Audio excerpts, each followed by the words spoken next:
Boa tarde, amigos. Estamos abrindo o nosso preliminar, a imagem do futebol. Vamos falar bastante de Libertadores da América. Hoje nós temos o nosso especialista aqui em futebol sul-americano, o Leonardo Goethes, e o Claudio Miro, zagueiraço, centro médio, lateral, ponteiro, foi de tudo um pouco na carreira. Hoje é técnico de futebol, Claudio Miro, que jogou 3 Libertadores pelo Grêmio, né? Foram duas. 2002 e 3? 2002 e 2003. Ou 3 e 4? Não. 2 e 3. 2 e 3, né? 2 e 3. 2001 campeão da Copa do Brasil. E depois 2002 classificou no Campeonato Brasileiro, né? E jogou a Libertadores de 2003. Grande 2002 atuação contra o River em pleno Monumental de Nunes, acabou com o jogo. Claudio Miro. Foi 4-2 lá? Exatamente. Foi a minha estreia lá. Exatamente. Quem jogou muito também foi o Rodrigo Grau, não foi? Foi esse jogo? A estreia minha do Grau. E tabelando com Ronaldinho, com direito. Não, o Ronaldinho não estava mais. Quem que... Ah, foi com o Rodrigo Grau, então, né? Rodrigo Grau. Isso. Acho que tinha o Rodrigo Mendes, Rodrigo Fabri. Era Danley, Anderson Lima, Polga e Marinho, se eu não me engano, ou Mauro Galvão. O Marinho ainda estava em 2002? Marinho estava. Eu acho que ainda estava assim, o Roger, aí tinha o Polga, o Gavião, o Tinga, o Zinho, e eu acho que Luiz Mário e Rodrigo Mendes. Mas onde é que estava o Claudio Miro aí? Não, tava junto. Não, eu joguei de volante, eu cheguei de volante. Eu sim. E Polga. Ah, sim. Se eu não me engano, foi o Polga, ou eu, o Gavião, e o Polga e o. Acho que o Gavião era mais reserva até. Era. Bom, O Polga acho que jogou de zagueiro com o Marinho, não tô lembrado com. Mas era esse grupo aí. o grupo era forte, né? Forte, E depois aí o Grêmio teve que desmanchar esse grupo, que era caro também, e é uma história aquele complicada. grupo ainda foi até 2003, quando a gente foi eliminado lá na Colômbia pelo Independente. Ó, já tem 2 nomes errados aí. Eduardo Martini era o goleiro, Martini. Pedrinho era o lateral direito. Repete aí, o...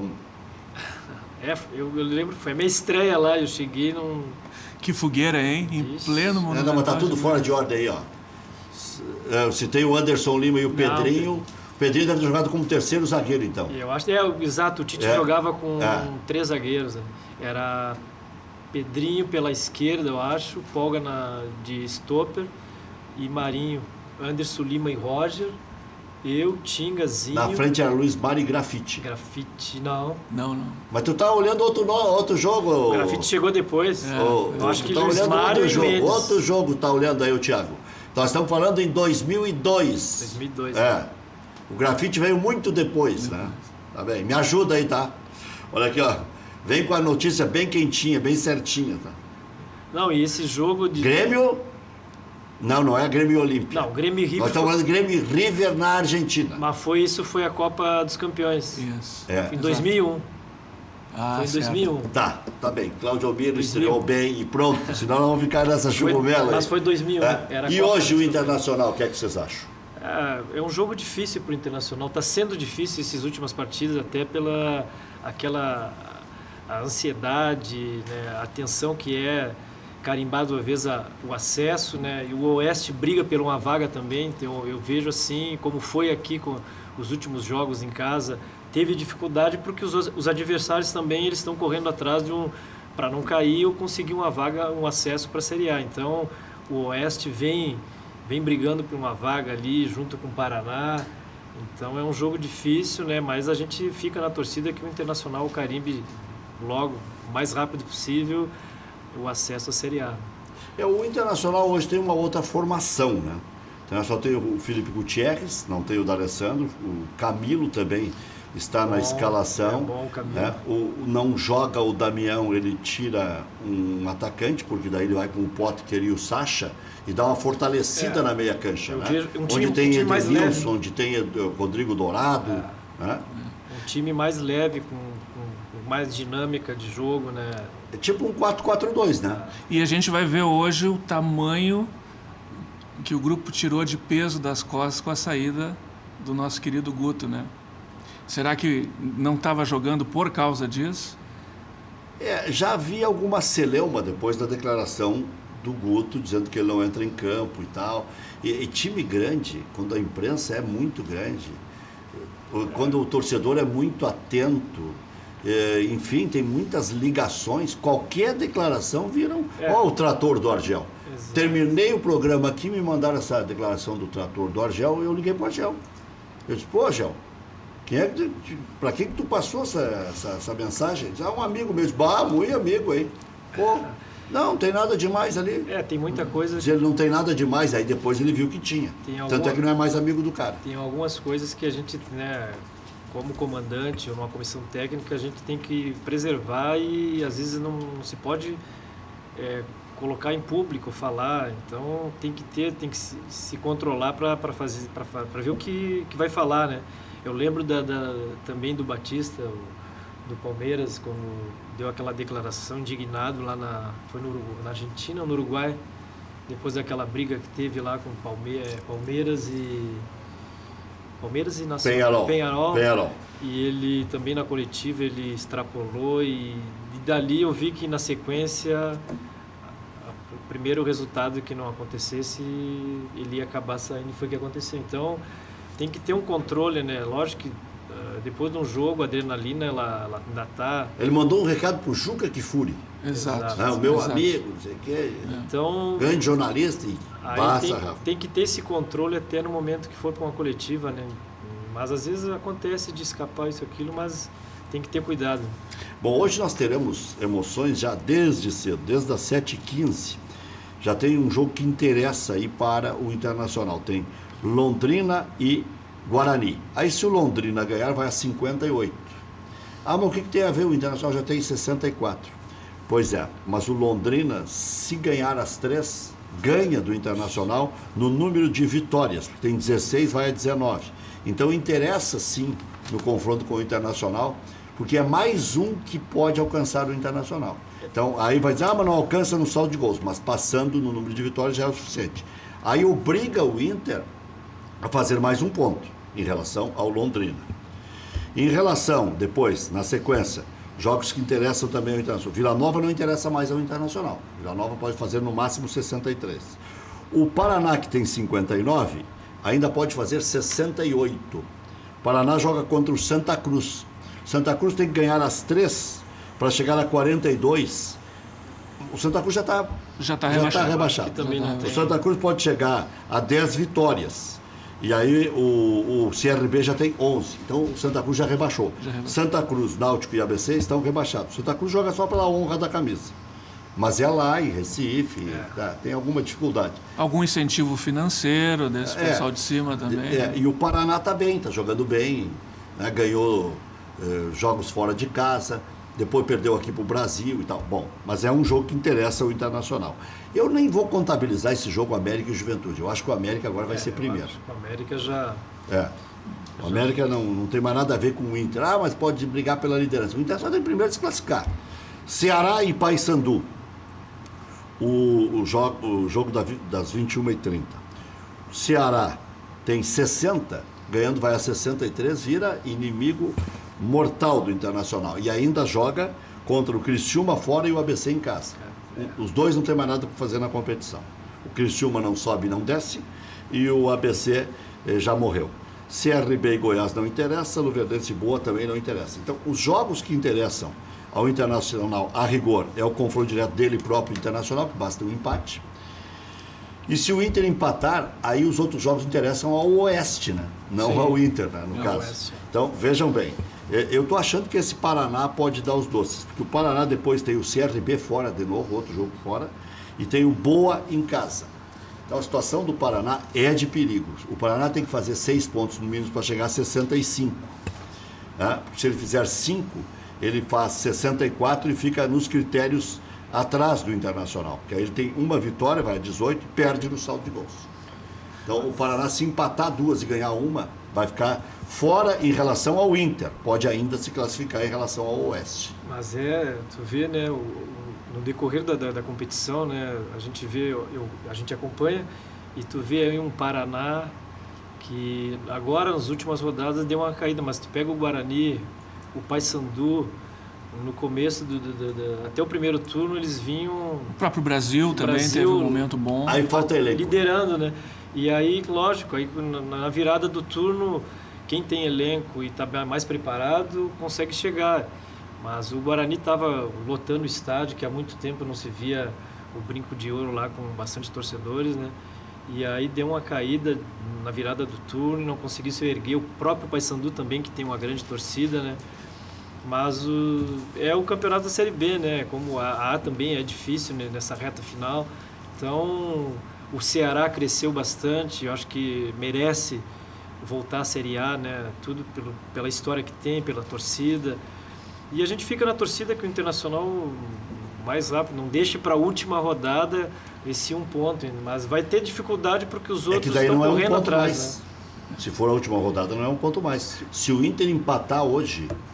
Se o Inter perder hoje, melhor dizendo, o Inter vai precisar de 2 pontos. Aí o Inter tem que pontuar ou em duas partidas, né? Ou em 2 partidas, empata com o Goiás, empata com o Guarani, ou ganha uma das duas. Porque senão é insuficiente. Porque o Internacional, se ganhar só mais 1 ponto, ele vai a 65. O Oeste pode chegar a 66, o Paraná pode chegar a 68 e o Ceará pode chegar a 69. Então, se o Inter perder hoje, o Inter vai ter que pontuar em 2 rodadas ou torcer que o tropeço seja maior dos adversários. O Inter precisa definir isso hoje, né? Ele não pode mais adiar. A equipe tem dificuldades, tem nomes faltando. O D'Alessandro não está em campo, é um grande problema para o Inter. Mas pediu o cartão. Também. O D'Alessandro, na entrevista coletiva, só faltou uma pergunta quando ele encarou a reportagem. Eu sabia que vocês iam me perguntar isso, mas não viram que eu fiquei 6 jogos sem tomar o cartão. Mas a pergunta não era essa. É por que ele pediu o cartão. Porque quando pede, o juiz dá. Ele foi lá e enfiou as fuças nas fuças do Bandeirinha. Eu pedi o cartão. Aí não tem como. Ele só faltou dar um soco na cara do Bandeirinha. Mas peraí. Mas mesmo que ele não tenha dito nada, o juiz só vendo aquela cena, instintivamente ele já dá o cartão. E ele é um jogador importante para o Internacional. A liderança que ele tem... Tanto que ele viajou com a delegação, né? E nesse jogo, principalmente lá contra o Oeste, né? Que o Oeste está brigando também por uma vaga... Seria importante a presença dele dentro do campo até para comandar, e a liderança que ele tem e o respeito que ele tem, os jogadores por ele também, né? Mas acabou se passando um pouco na forma que ele chegou até o árbitro, né? E aí não tem, aí os caras dão um cartão mesmo. Wilson Matias e Mazinho na minha caixa. Aí sobra a experiência. Mazinho Black, o Messi Black, né? Messi Black. Que já aprontou bastante, inclusive contra o Grêmio, né? Na Copa do Brasil, que o Palmeiras ganhou, o Mazinho foi decisivo. Aliás, ele até hoje tem contrato com o Palmeiras por causa daquele gol. Imagina, né? O quanto vale um gol importante. Não, olhando assim, o Oeste, ele tem vários nomes assim renegados, né? Aqueles famosos jogadores que não são aproveitados, que estão encostados ali no Oeste. É um time para se ter muito cuidado. Por isso que o jogo hoje é o principal jogo dos últimos anos do Inter. Eu não vejo um jogo mais importante do que hoje. E o Oeste joga em Barueri, né? Se eu não me engano, a arena lá é neutra. Não tem torcida. O Oeste não tem torcida, né?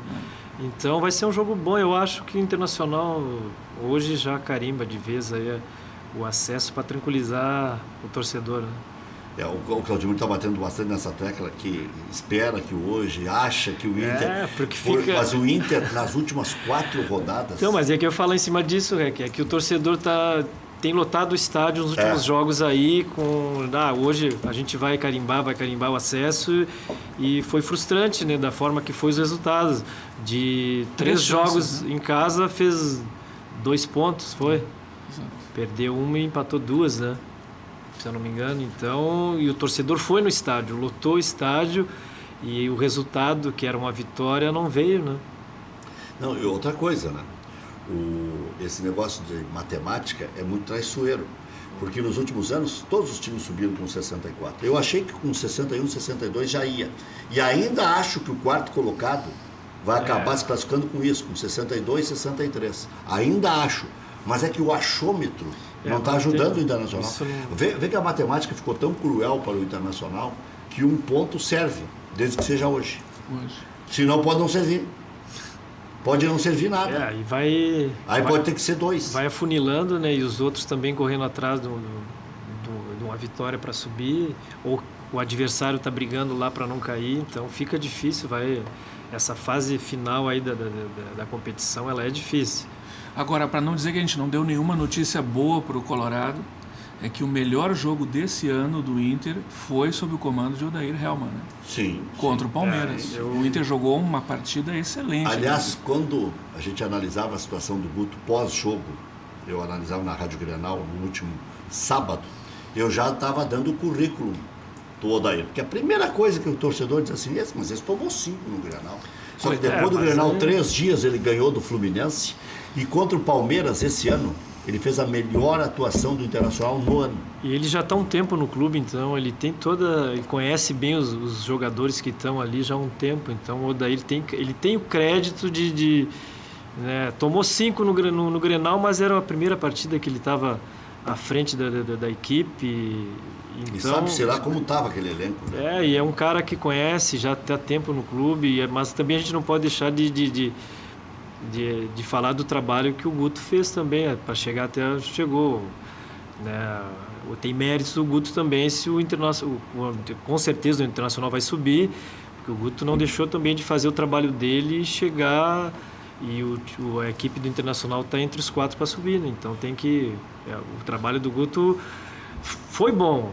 Eu vejo assim que o Internacional, o Guto, né, a gente vê o pessoal reclamando do trabalho dele, mas ele fez de tudo para que o Internacional chegasse. O objetivo aqui era ficar entre os 4. O Internacional está entre os 4, lógico que o torcedor quer mais pela grandeza do Internacional. Né? Eu vi um treinador, se não me engano, do ABC, numa entrevista antes do jogo, e perguntaram para ele do Internacional, ele disse, o Internacional já subiu antes de começar a Série B, e é verdade. Só que até chegar, tem vários caminhos para chegar até um acesso. Incrível, né? Ali, quando o técnico do CRB falou, foi antes do jogo. Foi antes do jogo. E o Internacional empatou com o CRB, empatou com o Luverdense, empatou com o Vila Nova, e tinha perdido para o Ceará. Essa é a sequência do Internacional. Que loucura, né? Mas o Guto conseguiu ali uma sequência de 10 vitórias. Aquilo ali fez uma poupança que até hoje é valiosíssima. Né? E não dá para se tirar o mérito dele por ter feito isso. O trabalho que ele fez, e o Internacional está entre os 4 para subir, graças ao trabalho dele. É lógico, teve um desgaste nesse percurso todo, que é normal. Tu está numa divisão da grandeza que é Internacional, com os jogadores que tem, com o nome que tem os jogadores, e tu fica naquela ansiedade de carimbar logo um acesso, mas tem que ver que no outro lado tem grandes profissionais também que estão correndo pelo objetivo, né? Agora, Cláudio, você pegou, quem sabe, a maior turbulência do Grêmio nos últimos anos, porque o Grêmio tinha bons jogadores, você viu esse grupo ir se esfacelando, ou perdia porque não pagava o fundo de garantia, ou perdia por falta de pagamento, ou perdia porque alguém vinha aqui e pagava baratinho e levava, ou terminava o contrato e não renovava. Enfim, tu assistiu cenas aí, né, de pugilato até. Quando eu cheguei em 2001, né, o Grêmio, cheguei uma semana após o título da Copa do Brasil, e cheguei 2 dias depois, já tinha que estrear contra o River lá no Monumental de Nunes, né? E a gente tinha o plantel que nós tínhamos ali, que o Tite montou para aquele ano e para a sequência também. Depois chegou outros atletas também, chegou o Christian, chegou o Basílio, né? Caio. O Gilberto, o Caio. Caio, comentarista. Exato, então para a sequência do que tinha Libertadores em 2002, 2003, né? E era um grupo, um plantel, a gente brincava lá que era difícil até ficar na lista dos 18, naquela época era 18, né? Então a briga era grande, até porque o grupo foi bem montado, né? O Grêmio disputava naquela época, de 2001, eu cheguei, tinha Brasileiro e a Copa dos Campeões, né? E o Grêmio já tinha disputado o Estadual e Copa do Brasil, então depois chegou mais outros jogadores também, chegou o Grau, o Valdo veio também. Então era difícil. Mesmo, o Valdo ainda voltou pro Grêmio. Eu lembro, né, que a gente ficava na expectativa de ver a lista na parede lá da concentração, né? Então ficava tenso depois do treino para ver quem estava na lista, porque o grupo era forte. Tinha Maru Galvão, tinha Marinho, tinha Roger, tinha Pedrinho, Anderson Lima, Gilberto, Valdo, Aí depois tinha Christian, tinha Luiz Mário, Rodrigo Mendes, Zinho, o plantel era muito bom, né? E depois a gente chegou em 2002 também, foram chegando outros atletas também que a gente... O Fábio também estava, né? O Fábio chegou, aí eu lembro que em 2002 daí também o Leandro Amaral, que foi curto, o Luizão, veio antes da Copa até, chegou a jogar alguns jogos e depois da Copa não voltou. Então era um plantel bastante qualificado. E depois teve aquela turbulência com o Tite mesmo, né? Que o Tite acaba caindo quando vazou aquela conversa do Valandro com o... Das ovelhinhas. Exatamente. Tinha um clima ruim dentro daquele... Não era ovelhinha, né? Porque tu estava recém chegando, né? Não, aquilo foi em 2003. Já no outro ano. Foi em 2013, a gente estava na Libertadores, o Tite saiu quando a gente perdeu... O Figueirense. Perdeu a semifinal da Libertadores lá pro Independente, e de lá a gente veio direto para jogar contra o Figueira em Floripa, e dali a gente perdeu o jogo, e é ali que a coisa começou a... Claudio brigou no vestiário. Não, foram 3 expulsos, o Gilberto no primeiro tempo, se eu não me engano, o Gilberto aí o Christian e o Gavião, mas no primeiro tempo já teve a gente alterado, vinha de uma eliminação de uma Libertadores, semifinal. Aí perde na sequência. E aí perde pro Figueirense na sequência. Tudo. E aí a gente o sangue corre, né? Esquenta. E teve umas discussões dentro do vestiário, sim. E foi comigo, não tem porquê. Até porque da forma... Não é questão de cobrar, mas... a gente perdeu um jogador importante, né, naquela partida, então a gente acaba se alterando um pouquinho, mas foi tudo legal. E dali que começou, o Tite saiu, foi saindo outros jogadores e a gente quase caiu naquele ano. Né? Mas, Rec, tu vê o que é a importância de um vestiário unido, né? Olha quantos treinadores passaram pelo Inter nesses últimos anos, né? E agora a direção novamente está buscando um nome e sai para fora de que tem que ser um grande gestor de grupo. Tirou daqui. Eu ia perguntar para o Claudio exatamente isso. Nós combinamos até. Como é que faz isso nesse momento que a coisa está turbulenta? Cabe o Roger no vestiário ou cabe o Abel? Ou qualquer um desde que tenha uma direção forte? Assim, eu conheço o Abel, assim, nunca trabalhei com o Abel, né? É um treinador consagrado, né? Joguei com o Roger, ficava no mesmo quarto, nas concentrações no Olímpico. Tive com o Roger ano passado no Grêmio uma semana e pouco, fazendo um estágio, acompanhando o trabalho dele. E o Roger está preparado, eu acho que é o momento da nova geração, né? Nada contra o Abel, o Carpegiani, mas a nova geração está com ideias novas, né? Está com fôlego a mais até porque tem que mostrar, e o Roger está preparado. Eu acho que já mostrou no Grêmio, no próprio Atlético, né? Ele vinha fazendo um trabalho bom lá e é um jogador que se preparou. Então o Roger já lá, quando a gente jogava, era um cara que estava sempre focado naquilo que ele queria ser depois que parasse de ser atleta profissional. E está sempre se atualizando, vai fazer estágio, acompanhar fora do país. Então é um treinador que eu vejo assim que está preparado sim para né, se tiver aqui. Você iria de Roger? Eu de Roger. Hoje o Roger, eu vejo o Roger, eu vejo o Jorginho também que teve no Vasco, são treinadores que têm feito bons trabalhos. E treinadores com ideias, né, novas, com outros conhecimentos que o futebol necessita hoje. Não estou dizendo aqui que o Abel, Carpegiani, o Osvaldo não tem ideias também, mas essa geração nova tem mostrado aí, né, o Jorginho no Vasco mostrou, no Bahia mostrou, o Roger no Grêmio, no próprio Atlético já vem mostrando. Então está na hora de essa reciclagem mudar um pouco, né? O clube ter junto no seu grupo, na sua direção, pessoas, mesclar com os mais novos que estão estudando, estão tentando procurar entender mais de gestão de futebol, E o Roger está preparado, né, para comandar, sim. Eu vejo o Roger assim. E o Tinga no vestiário?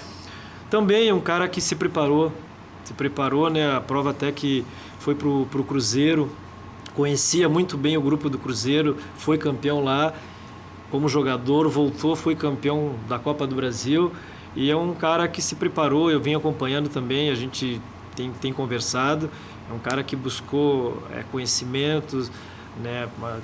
Tu era atleta e depois tu partir para o outro lado de gestão, de acompanhar, tu tem que estudar. E o Tinga, a gente vem acompanhando, o Tinga se atualizou, tem estudado, tem acompanhado e eu acho que é um grande profissional no que ele faz hoje. A prova é que o grupo que foi montado no Cruzeiro para ser campeão e conseguiu títulos, né? O que se diz é que o treinador que vier, ele tem uma peça-chave para ganhar dentro do vestiário, que é o D'Alessandro, né? Que é o verdadeiro patrão ali. A gente sabe que teve problema com o Tite, que foi o responsável, né? Com o Dorival também. Exato, né? Então tem todo um histórico assim de uma liderança muito forte, né? Mas eu vejo, isso é tudo conversa, né? Tu tem que gerir pessoas, comandar e conversar com os atletas que são mais experientes.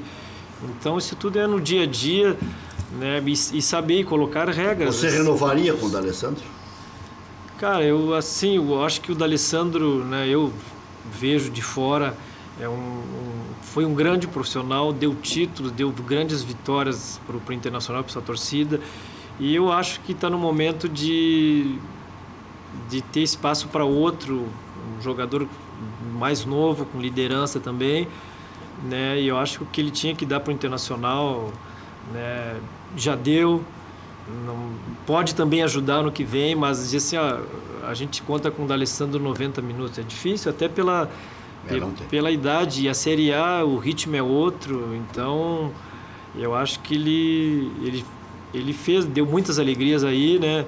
Não, pode participar sim de um grupo, no geral, que o Internacional vai montar para o ano que vem, né? Que a Série A é bem disputada, mas eu acho que assim é um momento que tem que ser repensado pelas pessoas que comandam o clube, né? De se ele vai ficar ou não, mas eu vejo de fora que o que ele tinha que dar para o Inter, ele já deu. Então, no futebol argentino, o D'Alessandro não conseguiu jogar.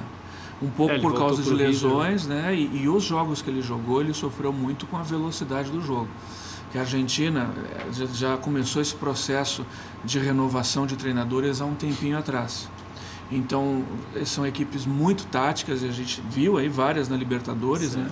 Aí podemos entrar já no Lanús. E o D'Alessandro não conseguiu se adaptar a esse futebol argentino de correria, de tática, de cobrança, de recomposição. E os riscos do Grêmio contra esse time tático aí do Lanús? Bastante grandes, inclusive porque o Lanús está completo. Ele conseguiu curar todos os jogadores, tinham 3. O Grêmio também, né? Exatamente. Mas, e o Grêmio tem alguns que não voltam esse ano, né? Sim. Maicon, Douglas. Mas aí... Né? Isso já são casos, já sabia. Mas o time do Lanús completo, ele é muito bem treinado. Ele vai ser bastante difícil, tanto aqui como lá. Vai ser uma equipe muito difícil. O Lanús tem feito isso. O primeiro jogo joga muito como reativo, né? Ele espera, o Grêmio vai esperar o Grêmio atacar para responder em velocidade, né? Pelos extremas, que são muito bons jogadores, especialmente o Lautaro Acosta, e o centroavante deles, que tem muita categoria. Se falava muito naquele centroavante do Rosário, né? O Marco Ruben. O Pepe Sandi é tão bom quanto, só que é uma idade bem mais avançada, ele já está com 37, né? Mas é um grande centroavante, criado no River, sabe muito bem definir naquele curto espaço ali. Agora, o Grêmio tem chance, e eu acredito que o Grêmio esteja fazendo isso, de estudar esses pontos fortes. Não pode deixar o meio de campo deles criar, que começa com os volantes é que criam, no estilo do Roger, que o Roger colocou no Grêmio. E eles adiantam muito a segunda linha, né? Exatamente. A formação tática deles, né? A gente vem acompanhando no próprio jogo contra o River, que eles estavam atrás no placar de 2, mais um fora 3, e em nenhum momento a equipe ficou desmontada dentro do campo. Eles seguiram da mesma forma, jogando futebol, sem agressão, né? Adiantaram a segunda linha para pegar a saída de bola do River. E conseguiram, e né? conseguiram. Né? Eu vejo assim eles um pouco de dificuldade na parte defensiva. Os dois zagueiros deles são fracos. Que ali o Grêmio com certeza tem que explorar o miolo de zaga ali para conseguir chegar ao gol, né? E eles sabem disso. A principal preocupação deles, todos os dias eles falam sobre isso, é o ataque do Grêmio. Por isso é tão importante o Barrios recondicionar, readquirir essa forma e o ritmo de jogo, porque eu vejo o Barrios como fundamental para furar aquela zaga que, se pressionar, ela confessa. Sim. Se agredir, se o Grêmio for agressivo, com os cuidados necessários para o contra-ataque, tem chance. E o Grêmio vem fazendo isso, né? Tá tendo a tranquilidade de a bola passar de pé em pé e chegar para concluir. E eu acho que tem que fazer, principalmente esse jogo em casa, eles têm que trabalhar a bola para conseguir entrar pela onde tem os dois zagueiros, né? E vai ser importante sim a volta do Barrios, que ele consegue segurar, né? E fazer com que o Luan venha de trás para finalizar. E eu vejo também assim no Grêmio, né, o Fernandinho, ele joga, já mostrou isso, a gente sabe, ele vai muito bem do lado direito, né? Onde ele pega e puxa para a perna esquerda para fazer aquele chute. E os últimos jogos ele andou jogando à direita e não rendeu tanto assim, né? Mas, né, quem sabe conforme o decorrer do jogo ele cai se é ele que vai sair jogando, a gente não sabe também. Mas é um jogador importante que ele tem um chute forte, né? Então o Grêmio tem que fazer o resultado aqui sim e não descuidar, porque eles, como você falou, eles no momento que eles estão com posse de bola, eles saem em velocidade, trabalhando a bola para chegar a bola até o atacante lá para finalizar. Né? E se o Grêmio fizer 2 gols de diferença aqui, o Grêmio tem tamanho para segurar, né? Tem, mas vai precisar jogar lá também. Não vai ser a mesma história de Barcelona, de que fez 3 e depois não jogou. O Grêmio não jogou na partida de volta, né? Simplesmente administrou. Ele não vai poder fazer isso lá na final. Mesmo por isso que até se ele fizer 1 gol de diferença já é um bom resultado. Já é bom, né? Porque ele não pode deixar de jogar o segundo jogo. Tem que se impor também. Tem que conseguir a vitória aqui. Se vai ser de 1 ou 2, mas tem que conseguir sair daqui com a vitória até para tá com um gol na frente, né? Então isso é importante, ainda mais final de uma Libertadores. Mas a gente vê que o Renato tá com um grupo na mão, os jogadores estão focados ali e a gente torce que sim, o Grêmio traga esse título, mais um título para o Rio Grande do Sul. Né? Por falar em Renato, amanhã nós vamos estar reproduzindo a entrevista exclusiva que fizemos com o Renato lá no CT de treinamentos, que apresentamos ontem aqui no preliminar. Vamos, obviamente, abrir o programa repercutindo a situação do Internacional. Vamos ver como é que termina a noite o Internacional, porque a noite do Inter não termina nem com o jogo do Inter, né? Pode terminar se o Inter conseguir o tal do ponto, né? Ou 3 pontos. Aí 10h30 o Internacional pode dormir tranquilo. Se não, só termina às 11h45 da noite, depois do jogo que tem às 9h45, já vou atualizar aqui, que é exatamente 9h30, 9h30. Então 11h30 terminaria, mas os depois de Ceará e Paysandu, né? E ainda tem às 9h30 também, tem Santa Cruz e Paraná. Então para o Inter terminar a noitada às 10h30, se não só no final, quando o Paraná jogar com Santa Cruz em Recife e o Ceará que joga em casa contra o Paysandu. Aliás, Paysandu que não tem mais nada para fazer na competição também. Tem 45 pontos, deu. O Brasil de Pelotas também joga hoje contra o ABC, as Brincas, 45, deve ir a 48. Então a situação está resolvida de quem chegou a 45, até porque já tem 3 rebaixados. Então, ou cai o Luverdense, ou cai o CRB, o Luverdense tem 40, o CRB tem 42, o Boa Esportes tem 43, o Guarani tem 43, o Figueirense tem 43 e o Goiás tem 44. Né? O Goiás deve matar a charada hoje. E os 2, Náutico e Santa Cruz, né? 2 adversários do Inter, hein? Eu não sei se o Goiás mata a charada hoje. O Ceará joga. O Goiás, aliás, eu fui falar uma coisa e saiu outra. O Goiás, não sei se mata a charada hoje. O Goiás joga fora de casa contra o CRB, precisando empatar. Se perder o jogo, vai... Vida ou morte contra o Inter. Vida ou morte contra o Internacional. Não, vai afunilando, então não pode, aquilo que eu falei antes, né? Não pode deixar para a última rodada, né? Tomara que as coisas aconteçam antes da última rodada. Imagina o desespero que vai ser esse jogo contra o Guarani aqui. 30 do segundo tempo, 0-0, o que tu acha, Claudio? Tu acha que... O Lisca do outro lado, gritando. A gritaria vai pegar, né? O que você acha do... Até pode responder depois do nosso intervalo. Argel não aceitou pegar o Sport Recife porque eram só 4 rodadas. Guto também não. O Guto também não. Quer dizer, então, 4 rodadas eles não quiseram arriscar o currículo, né? Porque deve ser uma boa grana, né? Para salvar o Sport Recife que o Vanderlei deixou nesse lugar aí. Na verdade, o Vanderlei, quando saiu, estava na Berlinda. E aí acabou entrando o Sport Recife. Já voltamos.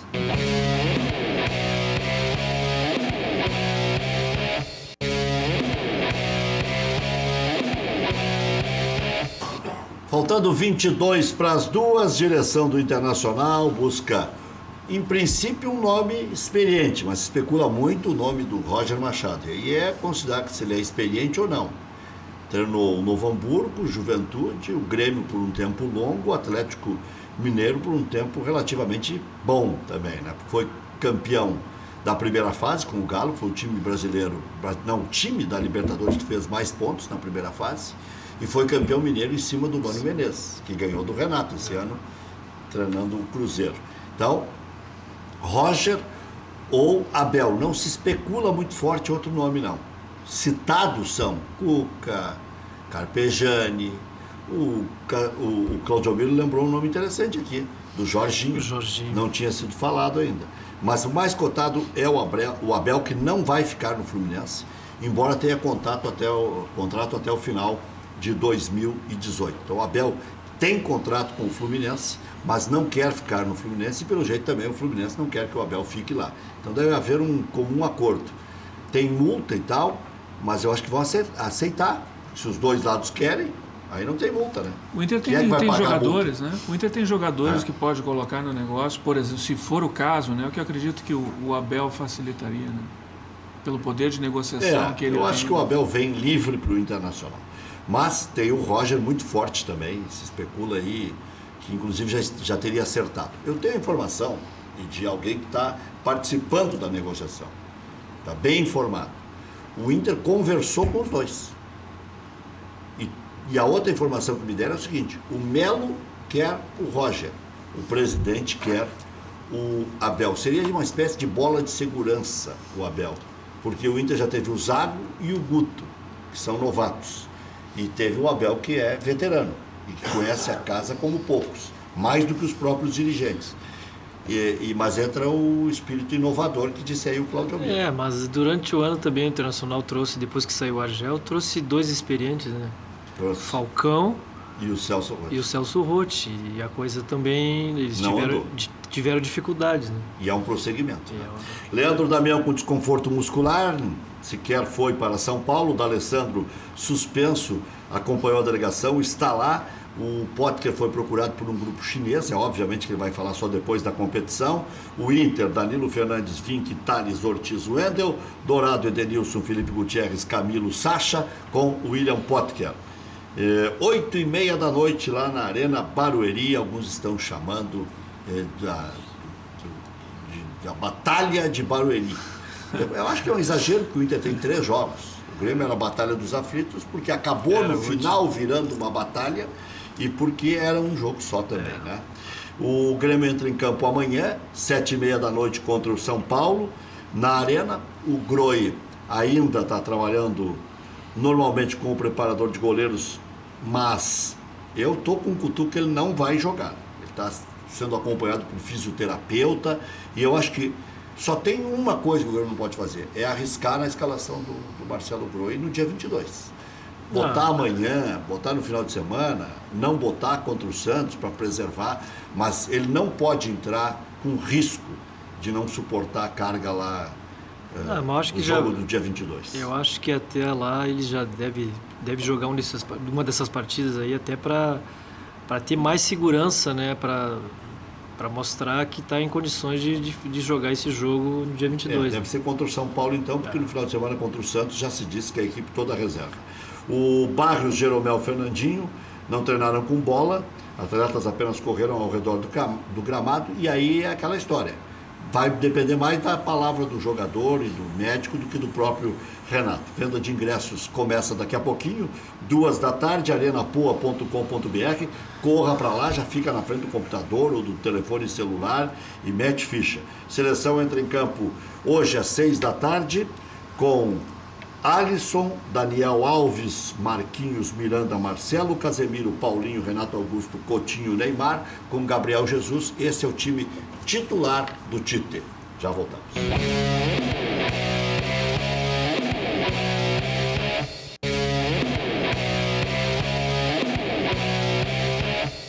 Becker Fish alerta, direito de trânsito. Becker Fish, grande escritório com Novo Hamburgo, São Leopoldo, Portão, Porto Alegre. Suspensão do direito de dirigir, consulte-nos e veja se há possibilidade de reversão. Informe-se pelo 3239-6689. Padaria Laúde, faça seu encontro de negócios ou confraternização na Padaria Laúde. Espaço para reunião com até 20 pessoas. Confira também vasta linha de produtos com receitas exclusivas. Padaria Laúde, Assis Brasil 641, encomendas 3362-2020. Películas automotivas de segurança são películas de maior espessura e com adesivo especial. Protegem seu veículo contra furtos e estilhaçamentos por vandalismo. Transforma o vidro do seu carro em vidro de segurança, disponíveis nas cores fumê e transparente. Aumente a resistência mecânica do seu vidro. Pague em 4 vezes. Ligue e agende instalação Insufilme 30 21 23 23 ou WhatsApp Insufilme 999692190. Fale com a Natália, Rua Hoffmann, 519, das 8h30 da manhã às 6h, de segunda a sexta-feira. Zago Radiadores, mais de 55 anos de credibilidade. Radiadores para linha leve e pesada, vende para todo o Brasil. Farrapos 1295, esquina Hoffmann. Ligue 3222-6316, WhatsApp 98405-2875. Atende também aos sábados pela manhã. Antes de viajar, passe na Zago Radiadores, zagoradiadores.com.br. Você quer ter uma vida mais tranquila, em casa, com a sua família? Conte com o serviço de alarmes da Protegere. Através de sensores instalados em pontos estratégicos, criamos um circuito fechado e seguro. E além disso, deixe a nossa equipe trabalhar com táticas de prontidão para qualquer eventual disparo de alarme. Protegere. Está aí o telefone na tela. Obrigado, Casemiro. Cláudio Miro. Eu que agradeço. Eu ouvi a musiquinha e já acelerei. Cláudio Miro. Mandar um abraço pro Ney lá do Boliche, assisti, a Adalberto, a turma que está assistindo lá. Um abração a todos aí. Obrigado mais uma vez por participar do programa. Grande Cláudio Miro. Obrigado, Léo. Eu que agradeço. Até a próxima. Leonardo Guedes, o homem que entende tudo de futebol sul-americano e arredores. Às 19h tem mais. Amanhã vamos reproduzir a entrevista do Renato.